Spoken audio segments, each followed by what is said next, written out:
ओम शांति। आज 17 मई 1972 की अव्यक्त बाप दादा की मधुर अनमोल महावाक्य सुनते हैं। मुरली का सार है संगठन रूपी किले को मजबूत बनाने का साधन। बाबा ने कहा, जैसे थूल किले को मजबूत किया जाता है जिससे कोई भी दुश्मन वार न कर सके, ऐसे ही यह जो ईश्वरीय संगठन है, यह संगठन किला ही है।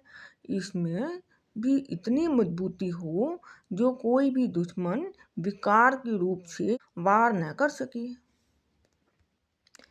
बाबा ने कहा, यह जो संगठन रूपी किला है, इसकी मजबूती के लिए तीनों बातें की आवश्यकता है। अगर तीनों बातें मजबूत हैं तो इस किले के अंदर कोई भी किसी भी रूप से वार नहीं कर सकेंगी। बाबा ने कहा, यह तीन बातें हैं जिससे मजबूत हो सकें। एक है स्नेह, दूसरा स्वच्छता, तीसरा रूहानियत। यह तीनों बातें अगर मजबूत हैं तो कभी कोई का वार नहीं होगा।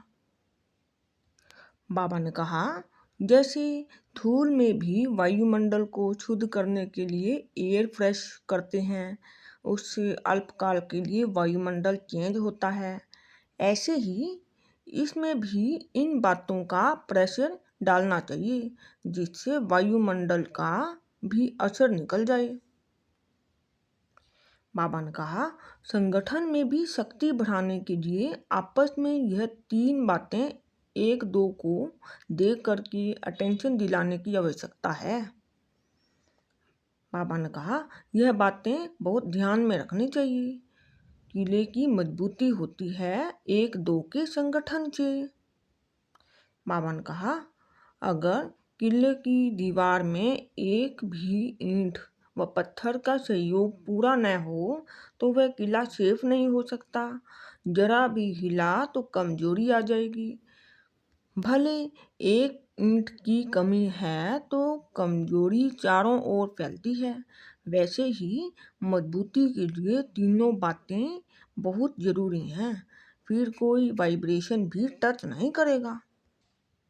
बाबा ने कहा, जैसे साकार रूप में लाइट हाउस माइट हाउस दूर से ही दिखाई देते थे, ऐसे रूहानियत की मजबूती होने से कोई भी अंदर आएंगे तो लाइट हाउस माइट हाउस का अनुभव करेंगे।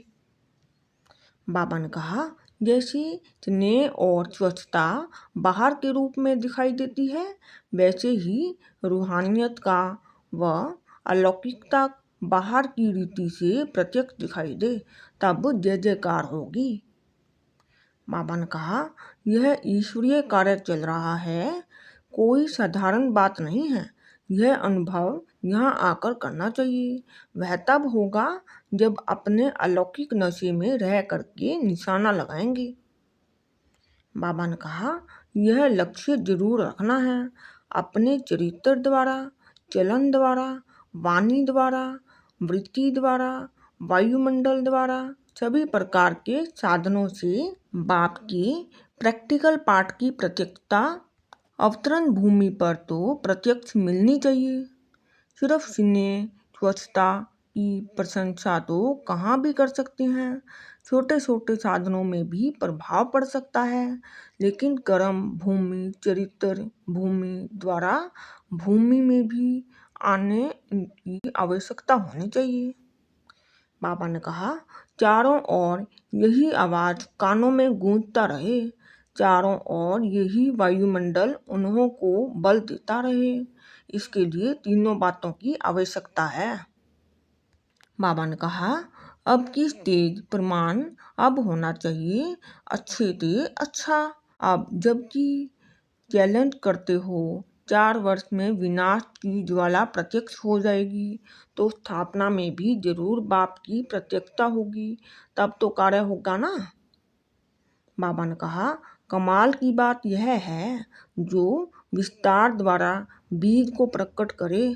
विस्तार में बीज को गुप्त कर देते हैं। अब तो वृक्ष की अंतिम तेज है ना, अंत तक गुप्त नहीं रह सकता।